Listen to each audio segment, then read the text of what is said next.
My name is Martin Fröhlich, and this presentation is obviously about EEVEE, but I will give you a bit of an expose of how this project actually came about and how I actually came about to work on this project. But first I would like to make some stats. I would like to know about my spectators. How many of you are working in the VFX industry and are familiar with green screen VFX? How many of you play around with game engines? How many of you combine that? Okay, excellent.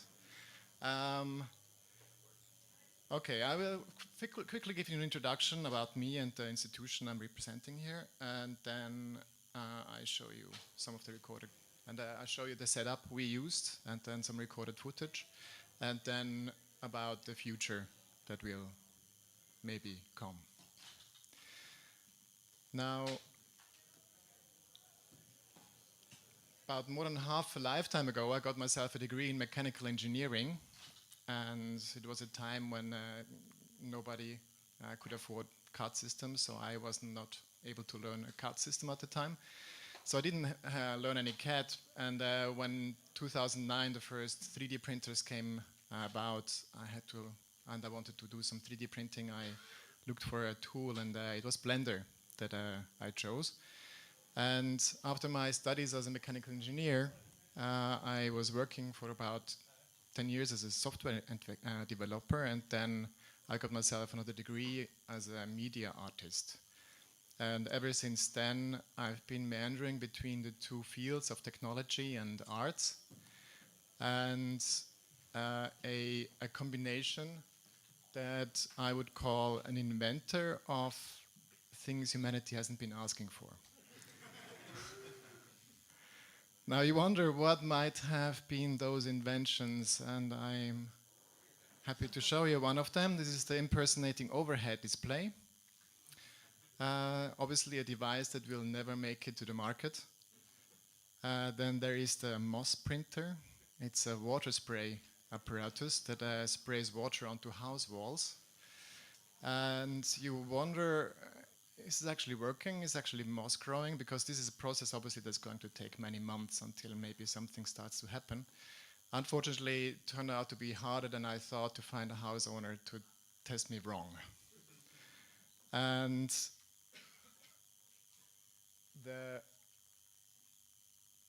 the last project here, this is a mechanical contraption between time and space. And it is actually a mechanical contraption that is pulling white rubber bands into the shape of a rotating sphere. And you might, it is running, yes? And you might guess it, actually I designed this with Blender, with lots of drivers in the background. The piece is actually open source. It's actually Creative Commons. You can find it on my website, download it, laser cut it and build it yourself. But the topic that actually brought me finally to this stage was spatial augmented reality. Is anybody familiar with this term, spatial augmented reality? We see 2 hands, 3 hands, 4 hands. Spatial augmented reality is the little stepbrother of augmented reality. And the difference between those two is with augmented reality, you hold a handheld device in your hand and work with that one. Spatial augmented reality or projected augmented reality is using projectors to project the virtual image onto the real object. Now, for a setup like this, it's quite elaborate. You need 2 tracking systems and infrared tracking systems to track the object in sub-millimeter precision. Then you need a 3D camera to track the observer. You need 2 or 3 projectors that have to be calibrated. Then you have to be able to render the image you want to project onto the real object from the point of view of the observer. Then you virtually project this texture onto the virtual representation of the object you want to project it on, record it from the point of view of the projectors, and then throw it back onto the real object in order to get this effect. And it is a bit mind-bending, and because it's so mind-bending and complex, I actually had to write my own software allowed me to get through all those different transformations and shaders and whatever in order to make the whole thing real time. And I didn't even mention now, it needs actually real-time soft edge blending. So I have to, for each frame, figure out which pixel has to be projected by which projector in order to get not an ugly seam on the object.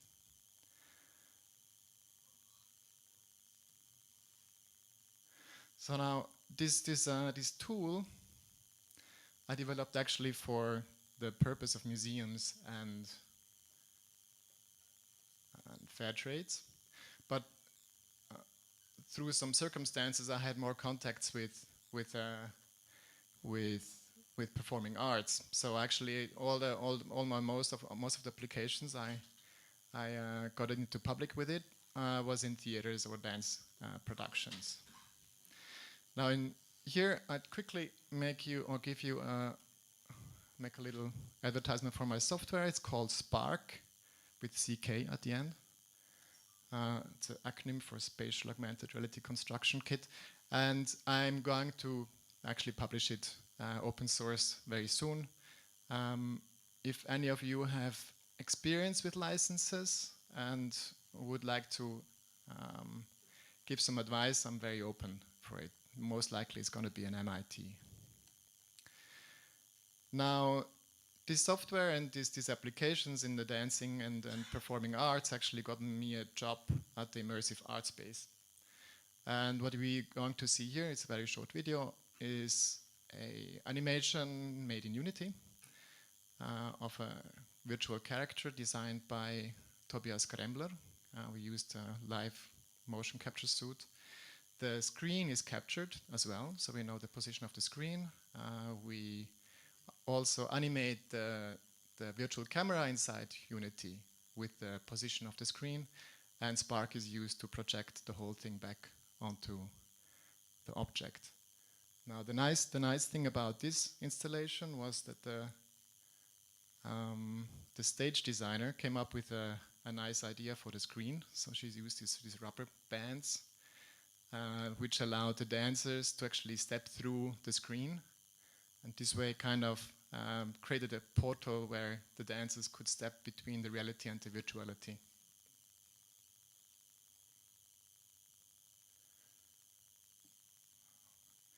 Now I mentioned the Immersive Art Space. The Immersive Art Space is actually a huge space, 360 square meters, and we have a large volume mocap system, obviously. We've got a 3D audio system, we've got a large venue projectors for this kind of purposes. But it's not just a space, we're also in a research group, and we research into multi-user VR experiences, photogrammetry, performance capture, spatial augmented reality, virtual production, and low-cost tracking technologies. The Immersive Art Space is located inside the University of the Arts, which is one monolithic block. And it hosts about 2,100 students that study design, film, fine arts, music, dance, theater, transdisciplinarity, and art education. Now, one of the promises when the university actually moved into this huge campus was that more transdisciplinary work or projects could start to happen. And a pilot project before the Immersive Art Space showed that using technology as a neutral facilitator could actually help achieving that, because all these different disciplines, they talk a different language, they have a different creative culture and discourses, which is tricky in order to find a common ground. Now let's get to the meat. Virtual Real, Aesthetics and the Perception of Virtual Spaces in Film. This is a Swiss National Science Fund founded project, and the basic idea is fairly simple. We created 2 short movies, each of them about 5 or 6 minutes, and each of them in 2 different versions. One on real location and one in front of green screen. The idea behind that was that we want to use these movies now in context of a psychological study to see how virtual spaces, in this case this virtual created movies, how the perception of those influence the spectator. Now, green screen shots are notoriously expensive, and usually we don't use them in the Swiss industry, in the Swiss film industry. We try to avoid them because our budgets usually don't allow this, and the wages actually are so high that our studios, they cannot compete with, or cannot really compete with the FX studios that are around us in Europe. But there are still some use cases where we can't have a shot of a movie on location, where we might have to need to scan things. And based on this premise, we decided we go through this, and we could actually learn about photogrammetric capturing, pre-visualization table, virtual production, and the post-production thing. And just a quick overview of a process that we have. So we have a storyboard, location scouting, we have a photogrammetry or scan, modeling, pre-visualization, and then it goes to the shooting. And here we have two shots, one on location and one on green screen. And I wish I could tell you here that in any of those steps Blender was used. Unfortunately, this is not the case. Otherwise, my title probably would have be a different one. But there was this part of virtual production, and the virtual production happens during a green screen shot. And when I learned about what they were planning to do, and that was about a year ago, and EEVEE just came out with 2.80 beta, I thought this is maybe the chance to bring Blender into the game. So what do we have to achieve? We actually have to do the whole post-processing part in real time. So video tracking, keying, background rendering, and compositing. And so how does the setup look like? So we've got a green screen, we've got a camera, we've got actors, and we've got a moving camera. And one thing that is important to see now, once you're looking at the scene from the angle from a director or a cameraman, obviously these actors, they stand in the void, and this is very, very disorienting. So what this virtual production or this real-time screen background plating would help is to help the cameraman to understand where actually the actors are moving, what's happening. The director can actually give some sensible directions to the actors, and the lighting guys have an idea how the whole composition might look like, so that the lighting of the foreground and the background actually they fit. So we would need something like this. And in order to achieve that, we need a mocap system. And is anybody familiar with mocap systems in here? How many of you, maybe 5 or 6 hands, how many of you have direct access to a mocap system, a large volume mocap system? There's 1 person, 2 person, kind of 3, a little bit. So it's not very widely available, and they're actually quite expensive. Just to give you a quick idea how a mocap system works. So each camera is actually sending an infrared signal out from the camera. There is a reflector that reflects this back onto the camera. We see this on the right-hand side. These are the little white points. And each of these points actually represent a view ray, and if 2 view rays are intersecting the space, then the system thinks this is a marker. And in order to do what we wanted to do, we actually had to track the camera, and we did that through a so-called rigid body. So we see on the top of the camera, we see a rigid body with 4 markers. And here in the tracking system, we see how it looks like. We see on the top of the camera the 4 markers. This rigid body has actually a pivot point, and we need to be able to place the pivot point into the axis of the lens.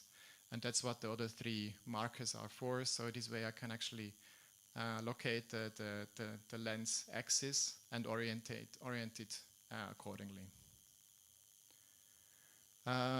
Short words about the pipeline we use. So we have a camera that sends an SDI signal to a codec here. We used here a TV grade real-time hardware to do this. We've got obviously a tracking system, and the way I got the tracking data into Blender was via Open Sound Control. Is anybody familiar with Open Sound Control? So we've got 5 or 6 hands. It's not a very common protocol in this field here, but when you do interactive installations, it's actually a very nice protocol. You can very quickly design your own data structure and send it forth and back. And there was actually an add-on for Blender, but it was for 2.79, so I had to port it for 2.80. So this way I got the camera data or the camera position into Blender, sent information via HDMI to STI, HDMI to STI, and then composed the whole thing inside of the codec here. Now, short words about the way we created the models. As I said, we actually went on site and laser scanned the site. There's no fancy science fiction background plates I'm going to show you here, but actually rather simple places, living places. What we actually used laser scan and then used pictures, photos we wanted to use for photogrammetry and projected them back onto the model. And now I have to actually look it from here. Now, as you can see, it represents itself as a box. This is the model of a flat. And the tricky thing here is actually the navigation inside of this box. You always drop out of the box, which is a bit of pain. And lucky for me that Blender has this nice little nifty feature which you can access with Alt-B. And Alt-B allows you to actually crop the object in such a way that it's not affecting the final render. So in this viewport, actually, I could crop away the ceiling, and I had a nice overview. Here you see some of the details of the scan. It's actually not very detailed. The details is more in the texture. But it was actually quite a cheap model. The model I got here was actually just ready one day before we got onto the set. So I had to really bit improvise here with all the lighting and so on.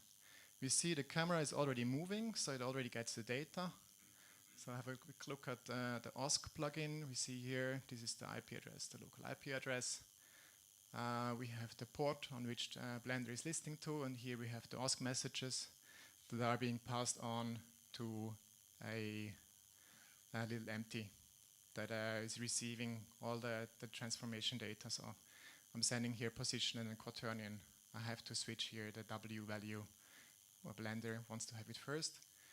Here we see the live data that's coming in on the empty, and then on the camera dolly we see here I actually used some drivers. That was in case I had to scale the data that was coming in from the motion capture system, and then on the camera level I only had to make some small little corrections on the rotations.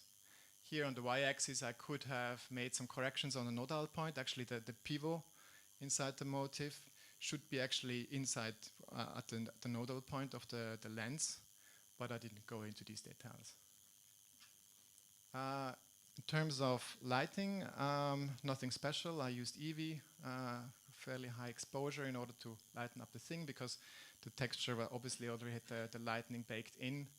It was kind of unavoidable, but I added, see, I've got some ambient occlusion, and I did some curves, but that was basically it.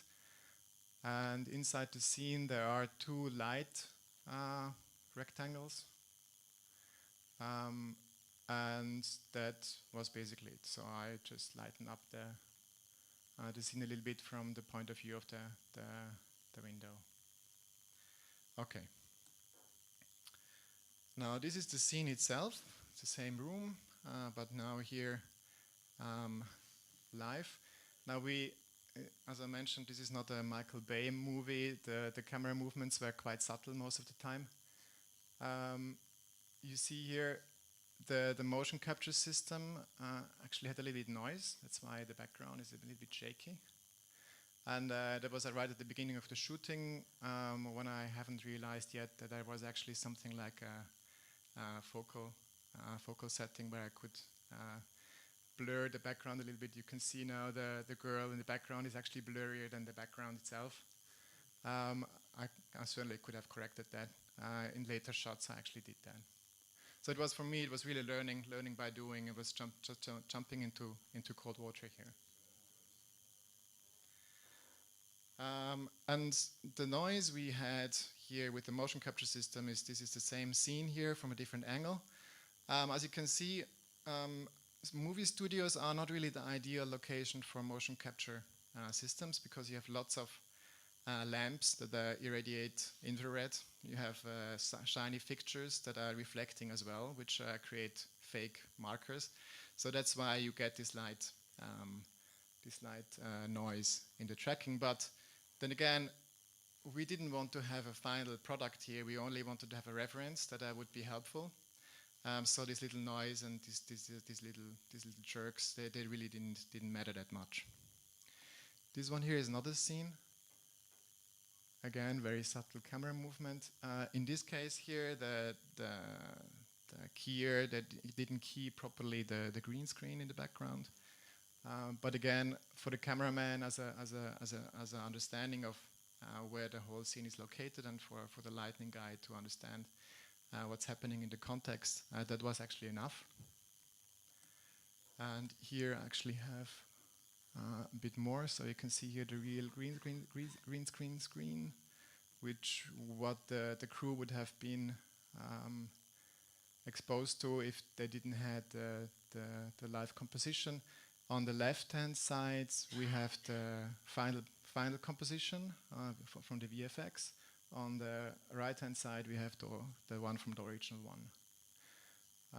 Obviously, I didn't get really the coloring that well, but again, from a perspective point of view, it's quite okay.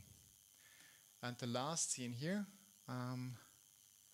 this is actually blue screen shot. Here again, the keyer was subpar. This was not everywhere. It was actually blue screen in the background, so not everything could be keyed. The lighting here,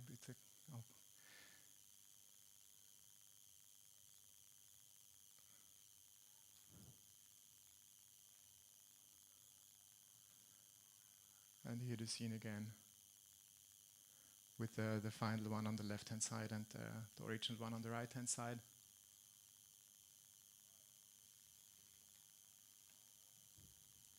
So, lessons learned. I will structure learned lessons in 3 parts. What was the impact of the real-time background plate? How does Blender compare? And where do we go from here? Now, the director and the cameraman, they were very happy about this setup, because they said this was it really saved their lives on the set. They understood what was going on. They could actually give the actors decent directions. At the end, the director said she totally trusted the image I produced here, which is nice to hear.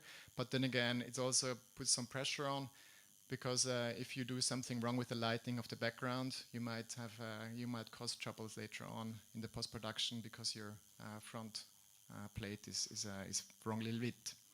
So what I learned here was it would actually make sense in such a setup to actually take a lot of care in the front to create really high quality background plates already lit up according to the standards you would kind of expect in the final post-production. So, and if you do that anyway, it actually makes sense to do it beforehand, because then you actually have a cool or a good reference at the beginning. Now, I can't really say that the lighting was benefiting here, because of this special setup. We had the whole movie shot in a real location, so the guys actually, they wrote down all the settings on the camera and the lighting, and they just reproduced in the studio, so they cheated a little bit here. But I think if you do it properly, it can be very helpful. And just to show it for myself, I got the final model from the VFX guys and tried to put it into EEVEE and render in EEVEE. Unfortunately, it is shown here very badly. Yeah, this projector is not capable of showing it properly.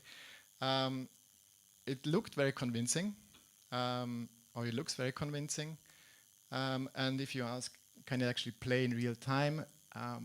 Yes, almost 25 frames. So you can actually do quite some decent lightning scenes in real time, but you need a very beefy machine for that.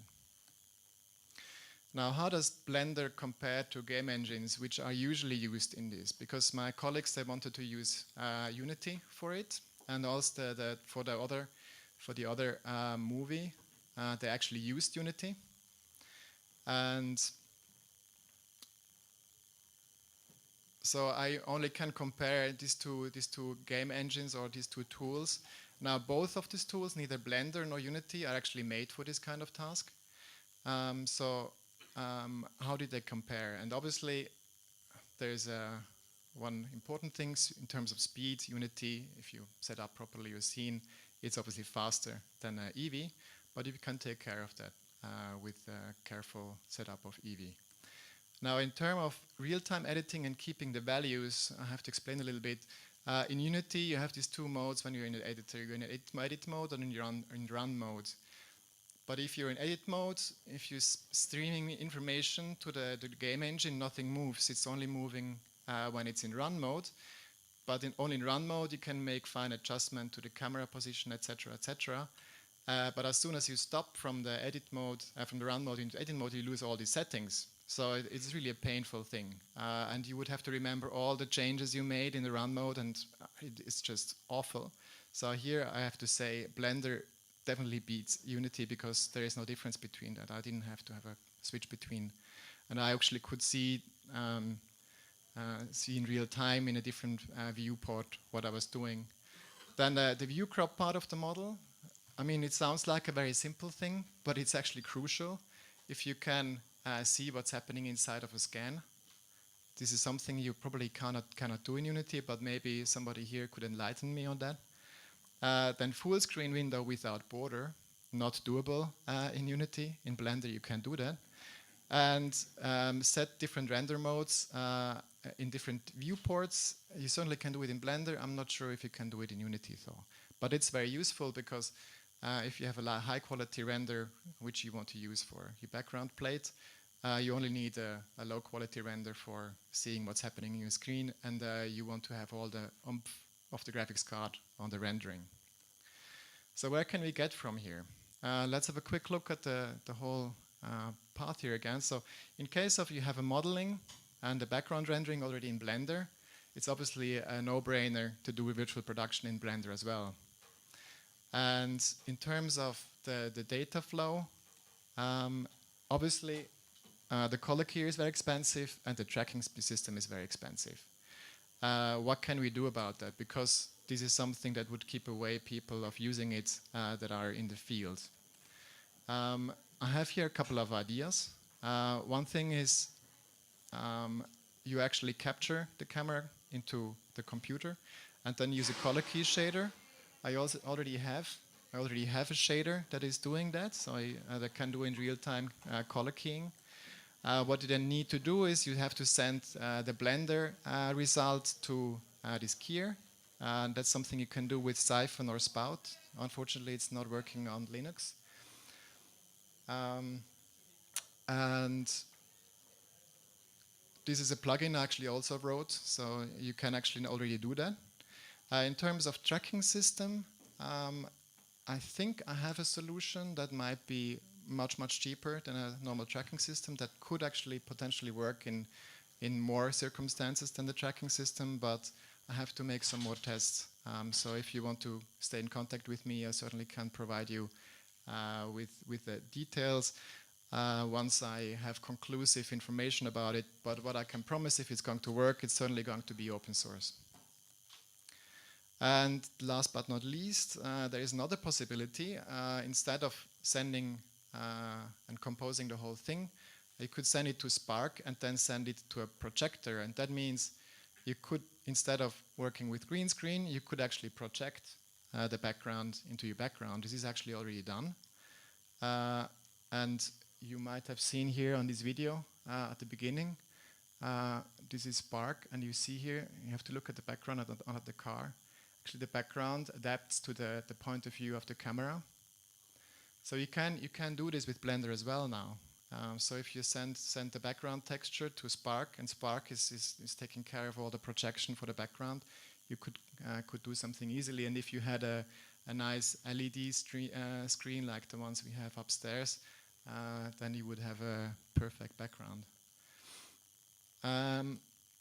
There is actually a nice video that shows this, how it's being done with Unity, with Unreal. But I would say you can easily do that with Blender EEVEE as well. Here are some of the links for the add-OSC and the spout and siphon. Now, they're both not really perfect yet. If you are familiar with timer and cues for add-OSC, or for render to texture for spout, I would be very glad if you would contact me, because I think there can be done some improvements, especially on the spout side, where the rendering performance for render to texture could be been improved, because I need to have the setting of a active viewport to pass it on to the render to texture, and that means I render actually the same scene twice, which is not necessary. And yes, and that's about it. Now I'm open for questions. Are there any questions? Yeah. So you mentioned Unity. There are like two systems close to being commercial based on Unity to do exactly that. Could be. Yeah. Background based, so they project the background, they key in Unity. Maybe. Sorry, yeah. So yeah, so there are, I don't remember the names, it's Googleable, but there are systems based on Unity that do exactly that. Yes. In terms of background especially. So they key in Unity, they track in Unity, and all stay without one system. But what would be the advantage of this? Because like, if you've got a closed system that's made for performance, in terms of like, I don't know if that's jittering, if that comes from latency on the mockup, or that comes from the tracking, yes. yeah, so you're always going to have that, I think. Yes. Well, how is the OSC you for latency? you can improve on it.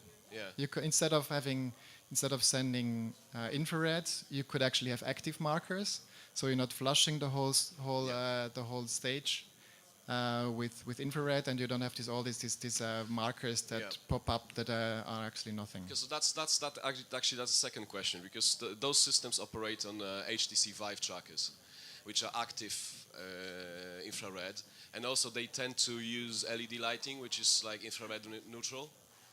So I'm just thinking, HTC Vive tracker with like 2 base stations, I think you can go up to 16 now.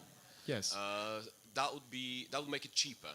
That would certainly make it cheaper. I mean, we used the large volume capture because we had it, and Yeah, because it was more convenient, because you could actually hook it up into the periphery of the screen, while with the HTC trackers you would have them inside the stage, and then probably rearrange them all the time if you change the light fixtures and so on, and the reflectors and whatever. But then you need the actual active IR illumination and retro reflection from the trackers. The trackers get occluded sometimes. Yes. You know, everything gets a bit. But occlusion can happen with HTC Vive as well.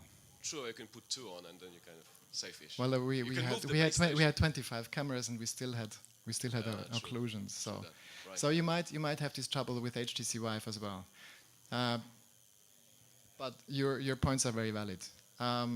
Now, I just wanted to make myself a proof of concept that I actually can use EEVEE, and I think if you are in a production pipeline where you use Blender anyway, that actually could make sense. Obviously, depending on the kind of setup, the kind of model you have in the background. If it's obviously very computational heavy to render, then you would probably have to switch over to a game engine that could render it faster. But then again, it doesn't have to be real time, it doesn't have to be perfect, because it's really only used as a reference. Well, the system I mentioned is actually used for shooting, so you don't really do green screen. You just get someone in front of the screen and Yes, and shoot with the background generated yes, in Unreal or Unity. yes. So yeah, well, it's impressive anyway. Some more questions? Okay then, I'll wrap it up. Thanks very much for being here.